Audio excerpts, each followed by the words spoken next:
I had read about this guest house in Varanasi where people check in to die. It's called Kashi Labh Mukti Bhavan. Hi everybody, my name is Deepak Ramola and I love people and have been asking them for a long time what is their life lesson. This series is all about passing on those learnings and sharing that wisdom with you.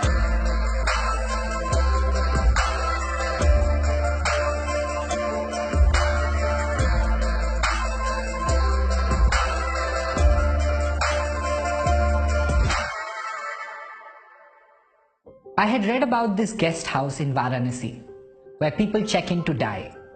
It's called Kashi Labh Mukti Bhavan. Rooted in the belief system of many Hindus is that if you take your last breath in Kashi, you attain what is popularly known as fruit of Kashi or Kashi Labh, which is moksha or salvation. Now the interesting fact is that you're only allowed 2 weeks to stay in and die. So you have to be really sure. If you're still hanging around after 2 weeks, you got to check out. So I was really curious and fascinated to understand what would those people have learned who have not only accepted death as a reality, but are rather anticipating it with a timer on. So I went to Varanasi, spent a week in the guest house and interviewed people who had checked in. Phenomenal, their life lessons were really thought-provoking. So in the same environment, I met Mr. Bhairav Nath Shukla, who has been the manager of Mukti Bhavan for last 44 years. He has seen more than 12,000 deaths. So I asked him, what have you learned after seeing both life and death at such close quarters? He shared with me 12 life lessons, of which I wrote a blog post and it's read and shared by millions of people across the world and became highly popular. But there's one life lesson in that series which is Mr. Shukla's favorite and resonated deep with me, and the life lesson is resolve all conflicts before you go.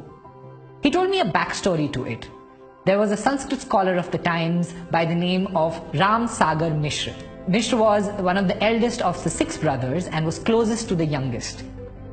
One argument years ago led to this bitter communication between the brothers and led to a wall eventually partitioning the house. In his final years, Mishra checked into the guest house with his little pan case and told Shukla to reserve room number 3 for him because he was sure he's going to pass away on day 16th after his arrival.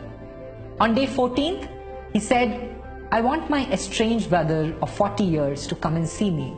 This bitterness heavies my heart. I want to resolve every conflict before I go. A letter was sent out. On 16th day, the brother arrived and Mishra held his hand and asked him to bring down the wall dividing the house. He asked for his brother's forgiveness. Both brothers wept, and mid-sentence, Mishra stopped speaking. His face became calm and he was gone in a moment. And I know that anecdote sounds straight out of a folk fiction novel, but Mr. Shukla told me that he has seen the same story replay over and over again with many different people who have come there. He said to me, Deepak, I see so many people carrying such unnecessary baggage throughout their life, only wanting to drop it at the very end of their journey. The trick, he said, however, lies in not having any conflict, but resolving every conflict as soon as you have it. You cannot and you should not go to bed having an argument, a disappointment, a resentment and doubt. You should try to resolve it. Because you see, the good news is you're alive. The bad news is, no one knows for how long. So resolve your conflicts today. I hope this makes and fuels your day.